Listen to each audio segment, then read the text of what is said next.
Jerman akhirnya mengambil langkah ekstrim yang menggegerkan dunia otomotif. Mereka memutuskan untuk menghentikan pengiriman mobil ke Amerika Serikat.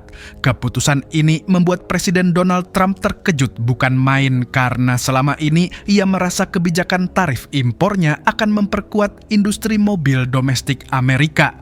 Tapi ternyata langkah tersebut justru memantik amarah produsen mobil Jerman dan menyebabkan aksi balasan yang bisa mengguncang ekonomi global.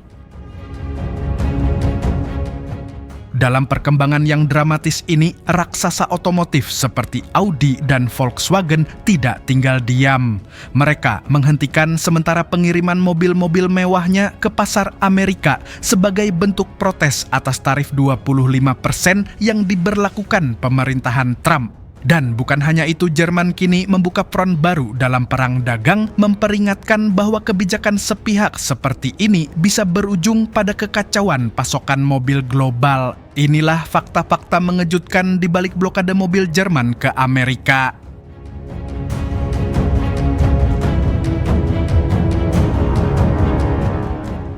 Pemerintahan Donald Trump memberlakukan tarif impor sebesar 25% terhadap mobil dan suku cadang dari luar negeri, termasuk dari Jerman. Langkah ini diklaim bertujuan untuk melindungi industri otomotif dalam negeri dan mengurangi defisit perdagangan. Audi menjadi salah satu pabrikan mobil pertama yang menanggapi kebijakan ini dengan menghentikan sementara pengiriman kendaraan ke pasar Amerika. Perusahaan menyatakan bahwa stok di dealer masih mencukupi untuk sekitar 60 hari ke depan. Volkswagen, raksasa otomotif asal Wolfsburg, juga ikut menghentikan pengiriman kendaraan ke Amerika, baik dari pabrik di Meksiko maupun dari pelabuhan Emden di Jerman. Ini menandakan skala protes yang tidak main-main. Sebagai bentuk edukasi kepada konsumen, Volkswagen berencana mencantumkan biaya tambahan yang disebut import fee pada label harga mobil di Amerika agar pembeli mengetahui dampak langsung dari tarif tersebut. Menurut analisis dari Euler Pool, tarif ini bisa menyebabkan ekspor mobil Jerman ke Amerika anjlok hingga 29%, setara dengan 8,2 miliar euro. Penurunan ini berisiko mengancam puluhan ribu pekerjaan di sektor otomotif. Pemerintah Jerman dan Uni Eropa telah menyampaikan kecaman terhadap kebijakan tarif Trump dan menuntut diadakannya dialog bilateral untuk menghindari kerusakan lebih lanjut dalam hubungan perdagangan. Keputusan penghentian pengiriman ini berpotensi menimbulkan efek domino di mana rantai pasokan global terganggu, terutama karena banyak komponen mobil Jerman juga digunakan dalam produksi kendaraan di Amerika. Dealer-dealer mobil di Amerika mulai merasakan dampak dari penghentian pasokan, khususnya untuk model-model populer dari Jerman yang biasa menjadi andalan di pasar premium. Audi menyatakan bahwa mereka akan menyesuaikan produksi dan logistik mereka sambil menunggu kejelasan dari kebijakan perdagangan Amerika. Mereka juga mempertimbangkan untuk memindahkan sebagian produksi ke lokasi yang lebih aman dari tarif. Dalam jangka panjang, beberapa produsen Jerman mempertimbangkan untuk memperluas pabrik mereka di Amerika agar bisa menghindari tarif, tetapi ini membutuhkan waktu dan investasi besar. Dengan menurunnya ekspor dan pendapatan, investasi dalam riset dan pengembangan teknologi baru, termasuk kendaraan listrik dan otonom, bisa tertunda atau dikurangi. Alih-alih memperkuat industri otomotif dalam negeri, banyak analis menilai bahwa kebijakan Trump justru memperlemah pasokan dan menaikkan harga mobil bagi konsumen Amerika. Uni Eropa telah menyatakan kesiapan untuk membuka negosiasi kembali, namun menegaskan bahwa mereka tidak akan tinggal diam terhadap kebijakan sepihak dan proteksionisme ekstrem. Saham perusahaan otomotif Jerman sempat mengalami tekanan akibat kekhawatiran akan anjloknya ekspor ke Amerika. Para investor kini mengamati langkah-langkah lanjutan dari kedua belah pihak. Meskipun tidak dinyatakan sebagai blokade resmi oleh pemerintah Jerman, keputusan para produsen untuk menghentikan pengiriman ke Amerika menjadi simbol perlawanan atas kebijakan yang dinilai tidak adil dan merugikan. Port authorities are bracing for a major impact. According to Port of Seattle Commissioner Ryan Culkins, there could be a 40% drop in vessels and container traffic the next few weeks. Bayangkan sebuah negara adidaya tiba-tiba kelimpungan karena ribuan kontainernya tertahan di pelabuhan asing. Donald Trump, sang presiden yang begitu vokal soal kebijakan proteksionisme, kini dikabarkan panik. Gara-gara manuver perdagangan yang dianggap brilian, justru ekonomi Amerika Serikat mulai terguncang. Ya, ini bukan spekulasi.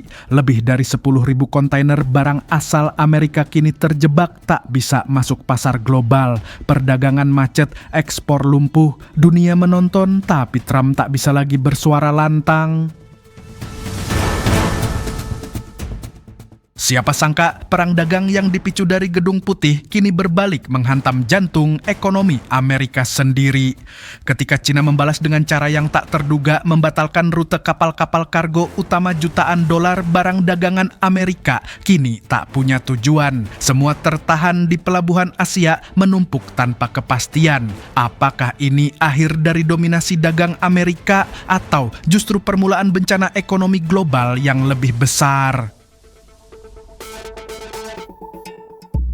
Perang dagang antara Amerika Serikat dan Cina kembali memanas dan kali ini dampaknya jauh lebih parah dari yang dibayangkan. Puluhan ribu kontainer asal Amerika dilaporkan tertahan di pelabuhan-pelabuhan besar Asia, khususnya di Cina. Akibatnya, jalur distribusi global menjadi kacau dan eksportir Amerika mengalami kerugian besar. Kondisi ini dipicu oleh kebijakan balasan Cina terhadap tarif impor tinggi yang diberlakukan Amerika. Setelah pemerintah Amerika menaikkan tarif hingga 145% untuk barang-barang Cina, Beijing membalas dengan tarif hingga 125% untuk produk Amerika. Perang tarif ini bukan hanya menyulitkan produsen, tapi juga melumpuhkan logistik internasional. Salah satu dampak paling nyata adalah pembatalan rute-rute pengiriman oleh perusahaan pelayaran besar seperti Ocean Network Express. Rute-rute yang biasa menghubungkan pelabuhan Qingdao, Ningbo, Shanghai hingga Tacoma dan Vancouver kini dibatalkan. Artinya, kontainer yang sudah dimuat tak bisa dikirim dan kontainer kosong tak bisa kembali ke negara asal.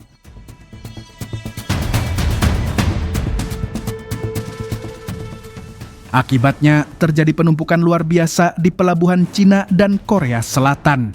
Volume pembatalan pelayaran mencapai 80 kali dalam waktu singkat yang diperkirakan menghambat lebih dari 800.000 TEUs atau 20 kaki ekivalen unit kontainer. Ini bukan hanya soal angka, ini adalah stagnasi total dalam sistem perdagangan modern.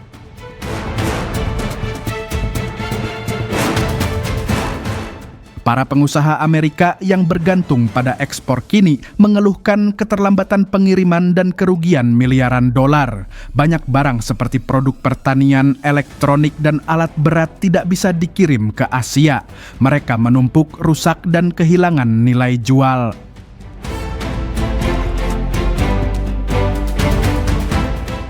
Bahkan, produk musiman seperti buah dan hasil pertanian menjadi korban. Dengan keterlambatan pengiriman yang ekstrim, produk-produk ini tidak sampai ke tangan konsumen tepat waktu, menyebabkan kerugian besar bagi petani dan eksportir Amerika. Beberapa bahkan memilih membuang produk daripada menanggung biaya penyimpanan tambahan.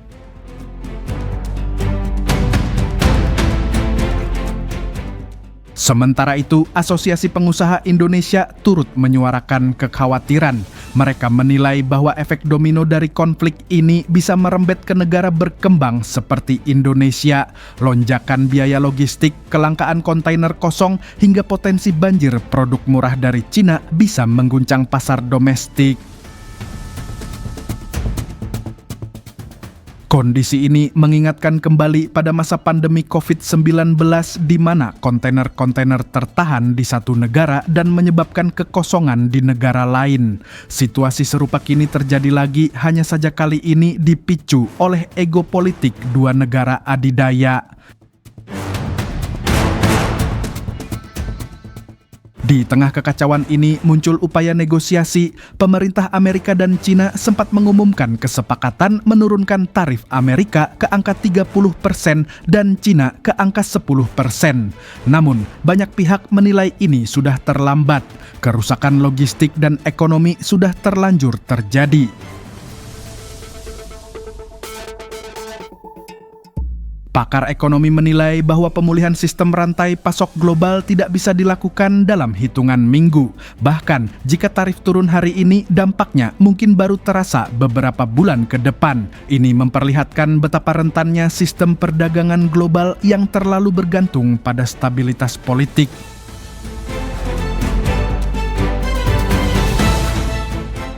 Yang lebih mengejutkan, beberapa perusahaan pelayaran mulai mempertimbangkan opsi ekstrem, mengalihkan rute dari jalur Asia Amerika ke Eropa atau kawasan lain. Artinya, Amerika bisa benar-benar terisolasi secara logistik jika konflik ini terus berlanjut.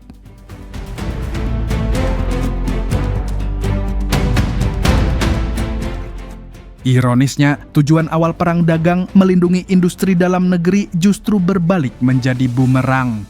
Industri ekspor Amerika tidak mendapatkan perlindungan, melainkan tekanan ganda dari tarif dan hambatan logistik. Bahkan sektor-sektor vital seperti pertanian dan manufaktur kini mulai menekan pemerintah untuk mencari solusi cepat.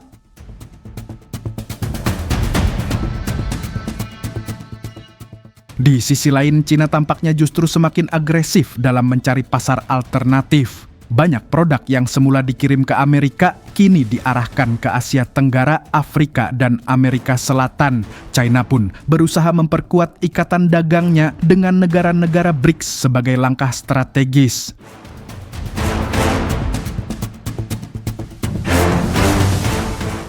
Jika ini terus berlangsung, maka bisa jadi pangsa pasar Amerika di dunia akan menyusut secara drastis. Negara-negara lain mungkin akan mencari mitra dagang yang lebih stabil dan bisa diandalkan dalam jangka panjang.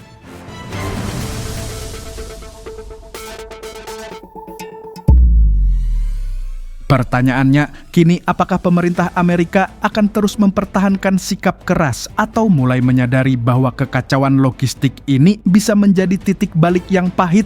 Satu hal yang pasti, ketika kontainer tidak bergerak, ekonomi pun ikut terhenti. Bagaimana dengan Indonesia? Apa masih sibuk dengan judol?